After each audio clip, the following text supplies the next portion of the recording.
नमस्कार, मैं Rajesh Lakhira, assistant professor chemistry, government girls college Taranagar, Churu.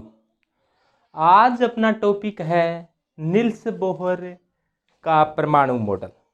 तो नील्स बोहर ने परमाणु मॉडल दिया था, उसमें रदरफोर्ड की कमियों को दूर करते हुए दिया था। अब रदरफोर्ड की क्या कमी थी? तो सबसे पहले अपने देखें कि नील्स बोहर ने क्या बताया था। नील्स बोहर ने 3 अवधारणाएं दी थी। नील्स बोहर ने क्या किया था? 3 अवधारणाएं दी थी। अपने बात करते हैं पहली अवधारणा।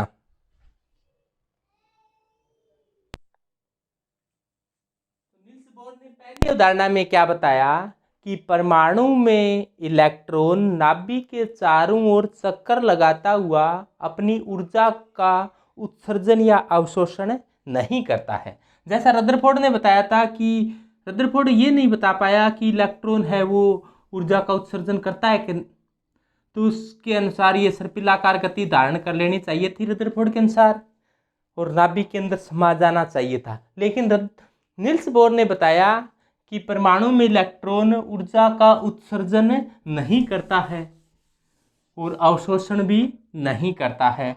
ऊर्जा का उत्सर्जन व अवशोषण नहीं करता है। जैसे ये मान लो परमाणु की नाभिक है, नाभिक में न्यूट्रॉन व प्रोटॉन बैठे हैं आराम से, और इलेक्ट्रॉन हैं वो नाभिक के चारों ओर निश्चित कक्षाओं में चक्कर लगा रही हैं। इलेक्ट्रॉन क्या कर रही हैं? नाभिक के चारों ओर निश्चित कक्षाओं में चक्कर लगा रही हैं। तो ये मान लो एटम की न्यूक्लियस है और न्यूक्लियस के चारों ओर इलेक्ट्रॉन है, वो चक्कर लगा रही है। ये मान लो इलेक्ट्रॉन है और ये न्यूक्लियस है, और इलेक्ट्रॉन न्यूक्लियस के चारों ओर चक्कर लगा रही है। अब ये इलेक्ट्रॉन न्यूक्लियस के चारों ओर चक्कर लगाता हुआ अपनी ऊर्जा का उत्सर्जन व अवशोषण नहीं करता है। तो कैसे नहीं करता है? क्योंकि जब भी कोई भी m द्रव्यमान का पार्टिकल v वेग से जा रहा है, मान लो m द्रव्यमान का इलेक्ट्रॉन का कोई ना कोई द्रव्यमान है, मान लिया कि m द्रव्यमान है, m द्रव्यमान का पार्टिकल v वेग से जा रहा हो और v वेग से घूम रहा हो, यानी कि सर्कुलर मोशन कर रहा है, तो बाहर की तरफ एक बल लगता है, उसे अपने कहा जाता है mv²/r। बाहर की तरफ एक बल लगता है, उसे क्या कहा जाता है? mv²/r। जैसे आप एक रस्सी के एक कोई पत्थर बांध कर उसको घुमाओगे तो आपको ऐसा लगता है ना कि बाहर की तरफ पत्थर को कोई खींच रहा है, ऐसा होता है। जैसे मान लो आप एक केतली के अंदर पानी लेकर उसको घुमाओगे तो पानी है वो आप एक निश्चित स्पीड से घुमाओगे ना, तो पानी है वो बिखरेगा नहीं, चाहिए ऊपर भी जाएगी ना केतली इस प्रकार से आप ऊपर भी होगी, और ये मान लो इसमें पानी भरा हुआ है तो वो नीचे नहीं आएगा। क्यों नहीं आएगा? क्योंकि बाहर की तरफ क्या लग रहा है? एक बल लग रहा है, वो इसको नीचे की तरफ mg लग रहा है और ऊपर की तरफ mv²/r लग रहा है, जिसके कारण वो पानी है वो नीचे की तरफ नहीं आ पाता, क्योंकि mg mv²r से प्रतिसंतुलित हो जाता है। उसी प्रकार से परमाणु में इलेक्ट्रॉन जब नाभिक के चारों ओर घूमता है तो बाहर की तरफ एक बल लगता है, उसे क्या कहा जाता है? mv²/r। और इलेक्ट्रॉन पर आवेश कैसा है? कैसा आवेश है भाई? नेगेटिव या पॉजिटिव? नेगेटिव। इलेक्ट्रॉन पर आवेश नेगेटिव। और नाभिक में आवेश कितना है? नाभिक में क्या रहते हैं? थोड़ी सी नाभिक को बड़ा बना रहा हूँ, होती छोटी है। नाभिक में कौन रहते हैं? न्यूट्रॉन व प्रोटॉन। न्यूट्रॉन पर कोई आवेश होता है कि नहीं होता? नहीं होता। और प्रोटॉन पर आवेश कैसा होता है? प्लस का होता है, धनावेश होता है। और प्रोटॉनों की संख्या कितनी होती है? प्रोटॉनों की संख्या को क्या कहा जाता है? एटॉमिक नंबर, परमाणु क्रमांक। और नंबर कितने हैं? एटॉमिक नंबर कितने? Z। एटॉमिक नंबर को किससे दर्शाते हैं? Z। तो Z क्या है? Z है नाभिक में पाए जाने वाले प्रोटॉनों की कुल संख्या है। और एक प्रोटॉन पर आवेश होता है वो इलेक्ट्रॉन के बराबर ही होता है। तो टोटल कितना आवेश हो गया? प्लस Zd, यानी कि टोटल प्लस आवेश कितना हुआ? Plus Zd। देखो एक प्रोटॉन पर आवेश होता है 1.6 × 10⁻⁻19 कूलाम। इलेक्ट्रॉन पर भी इतना होता है, प्रोटॉन पर पॉजिटिव का होता है, इलेक्ट्रॉन पर कैसा होता है, यही आवेश नेगेटिव में होता है। तो ये ध्यान रखना, प्रोटॉन व इलेक्ट्रॉन पर आवेश बिल्कुल बराबर होता है, लेकिन इलेक्ट्रॉन पर आवेश होता है वो नेगेटिव टाइप का होता है, प्रोटॉन पर आवेश पॉजिटिव टाइप का होता है। इसको अपने ई से दर्शा देते हैं। और इलेक्ट्रॉन पर है वो नेगेटिव का है, प्रोटॉन पर पॉजिटिव का है। एक प्रोटॉन पर प्लस ई है तो जेड प्रोटॉन पर कितना हो जाएगा, प्लस जेड ई, टोटल आवेश प्लस जेड ई हो गया। और इलेक्ट्रॉन पर ई है।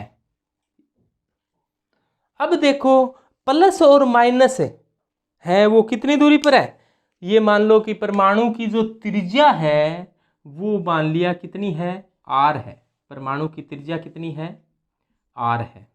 तो यानी कि आर दूरी पर दो आवेश हैं, एक को प्लस जेड ई कह दिया, एक को ई कह दिया। जैसे मान लो इस प्लस जेड ई को मैं Q1 कह दूं और इस आवेश को Q2 कह दूं।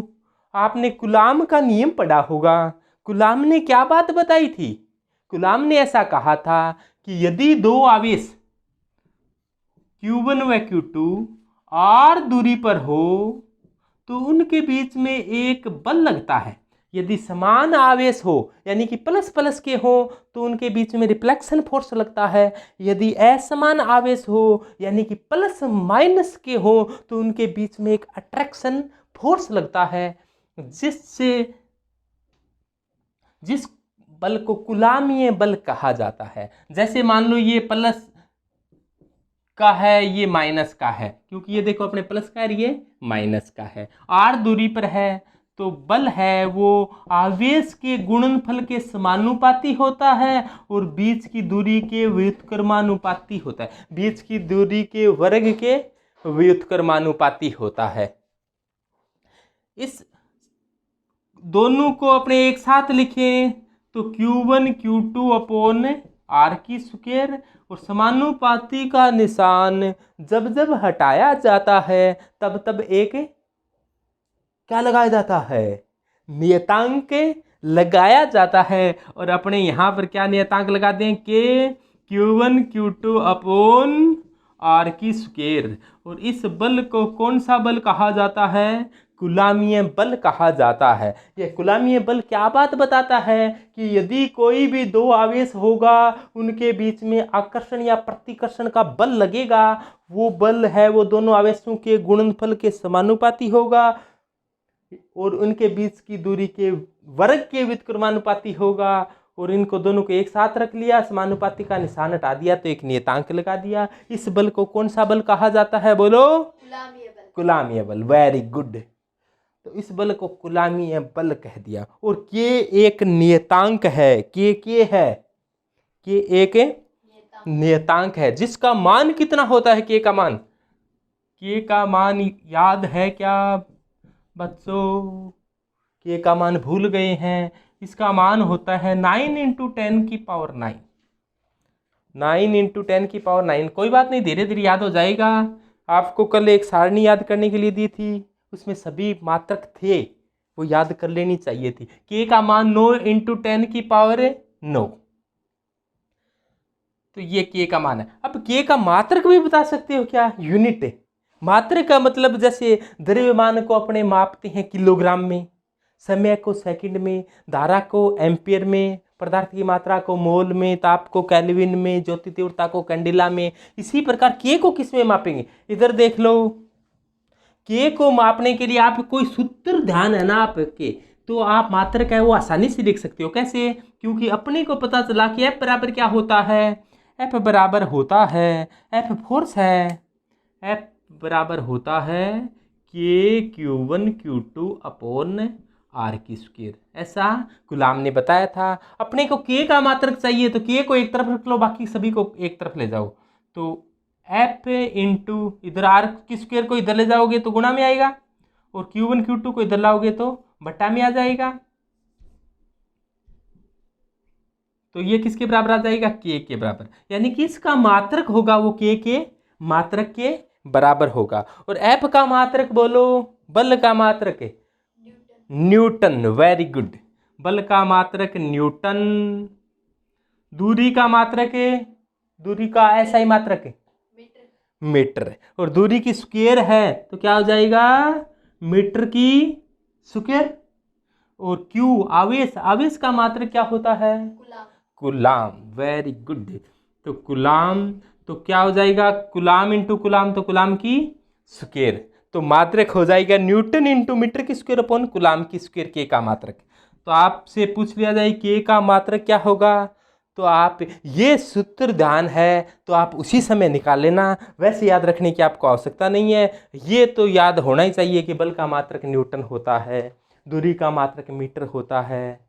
तो ये मात्रक 7 मूल मात्रक होते हैं, मूल मात्रक 7 है। पता है आपको 7 मूल मात्रक कौन कौन से होते हैं? द्रव्यमान का मात्रक क्या होता है किलोग्राम, समय का मात्रक सेकेंड होता है, धारा का मात्रक एम्पियर होता है, ताप का मात्रक केल्विन होता है, ज्योति तीव्रता का मात्रक कैंडेला होता है, पदार्थ की मात्रा का मात्रक पदार्थ की मात्रा का मात्रक मोल होता है,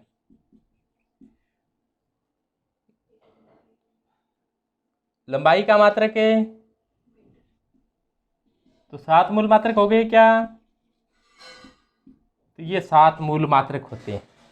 अब देखो ये 7 मूल मात्रक है, इनको जोड़ तोड़कर जो मात्रक बनाए जाएंगे उन मात्रकों को क्या कहेंगे व्युत्पन्न मात्रक। तो अब देखो ये के का मात्रक बनाया आपने, किसी को जोड़ तोड़ कर बनाया है, तो इस मात्रक को क्या कहेंगे व्युत्पन्न मात्रक।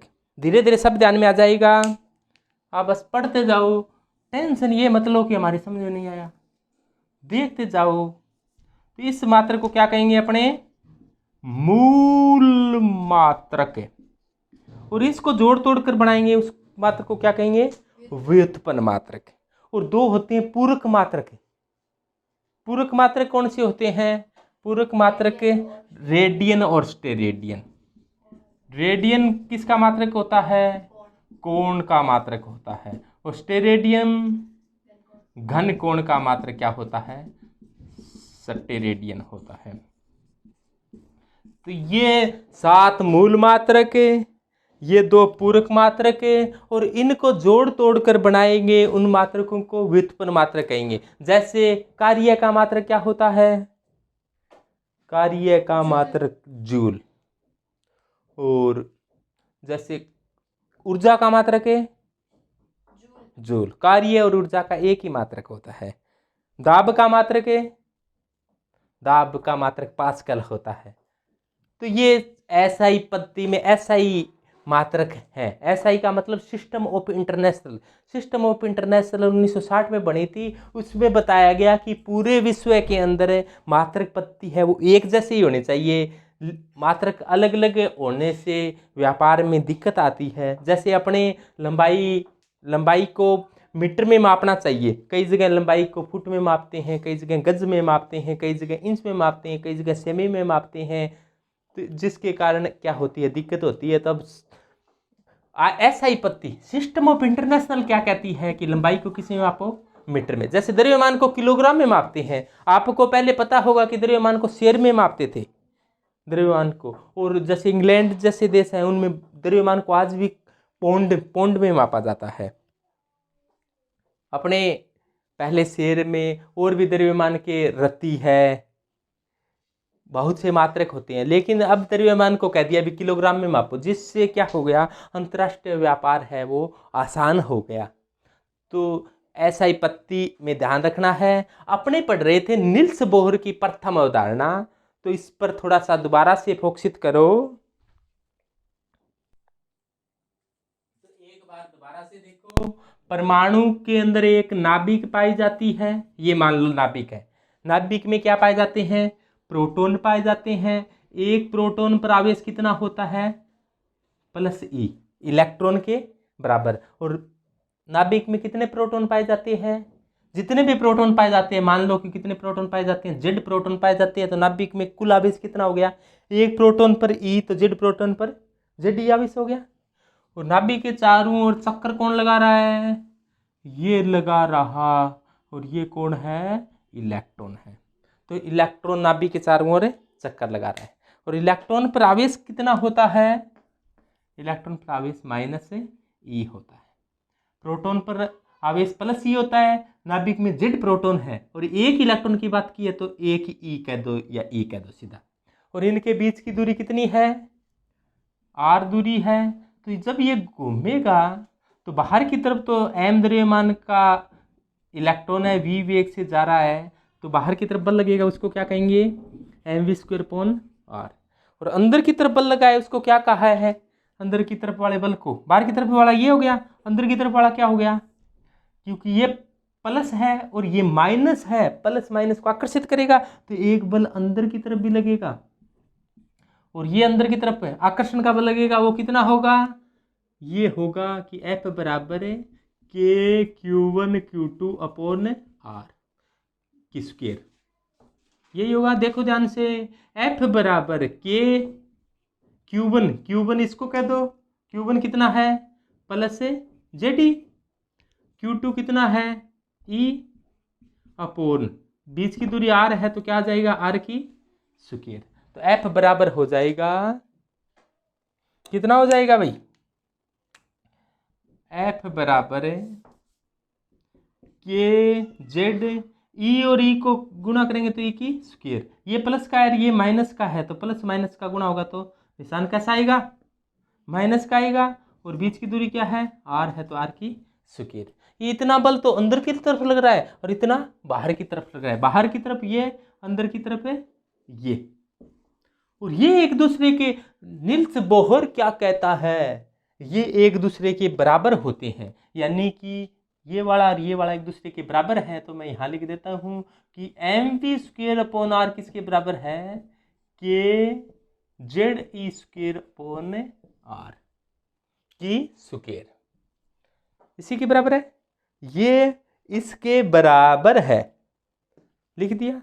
निशान ये माइनस का निशान ये बताता है, माइनस का निशान क्या बता रहे हैं यहाँ पर, ये फोर्स कौन सा है, अट्रैक्शन का है या रिफ्लेक्शन है, अट्रैक्शन है, आकर्षण है, ये एक दूसरे को आकर्षित करेंगे, विपरीत आवेश है तो ये माइनस का निशान केवल ये बताने का काम कर रहा है, ये इनके बीच में क्या हो रहा है, अट्रैक्शन हो रहा है, और ये एक दूसरे के बराबर है। देखो एक आर से आर के स्क्वायर का मतलब है आर इंटू आर है, एक आर से एक आर क्या कर सकते हैं अपने, कैंसिल कर सकते हैं।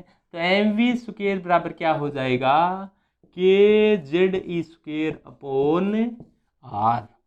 के का मान बताओ कितना होता है, बोलो, के बराबर कितना बताया था आप लोगों को, बोल बेटा, 9 हाँ 9 इंटू 10 की पावर 9, मात्रक क्या बताया था, के का मात्रक तो न्यूटन इंटू मीटर की स्क्वायर अपॉन कूलाम की स्क्वायर, तो न्यूटन इंटू मीटर की स्क्वायर अपॉन कूलाम की स्क्वायर।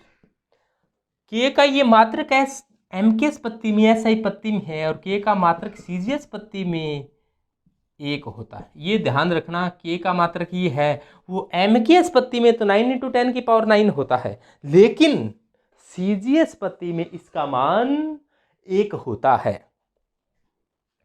तो 1 होता है, तो इस सूत्र को अपने कैसे लिख सकते हैं, बोलो, के का मान 1 रख दें तो क्या आ जाएगा भाई, के का मान 1 रख दें यहाँ पर, तो बोलो M V square upon M V square बराबर Z E square upon R लिख देंगे। लेकिन ये तभी लिख पाएंगे जब पत्ती कैसी हो, सीजीएस पत्ती, और ये सभी कोई सी भी पत्ती हो तब लिख सकते हैं, क्योंकि के अपने शामिल हैं, सीजीएस पत्ती लेंगे तो के का मान 1 ले लेंगे, एम केस लेंगे तो के का मान 9 इंटू 10 की पावर 9 ले लेंगे। तो इस सूत्र को याद कर लेना है आपको, याद करने का मतलब है M T R, M T R का अर्थ समझ गए, ये सूत्र क्या कह रहा है कि मुझे तो रटो, इसको याद रखना है भाई, रट लेना है, ठीक है। और इसी को क्या कहा जाता है, निल्स बोर की प्रथम अवधारणा कहा जाता है। तो सभी विद्यार्थियों के ध्यान में आ चुका है क्या कि निल्स बोर की प्रथम अवधारणा क्या है। थोड़ी सी हल्की सी मैथमेटिक्स है, लेकिन मैंने समझाने का पूरा प्रयास किया है कि बाहर की तरफ लगने वाला बल अंदर की तरफ लगने वाले बल के बराबर हो गया है। बस इतना सा काम हुआ है। बाहर कितना लगता है, अंदर कितना लगता है, बराबर हो गया है, जिससे ये सूत्र आ गया है। यही नील्स बोर की प्रथम अवधारणा है।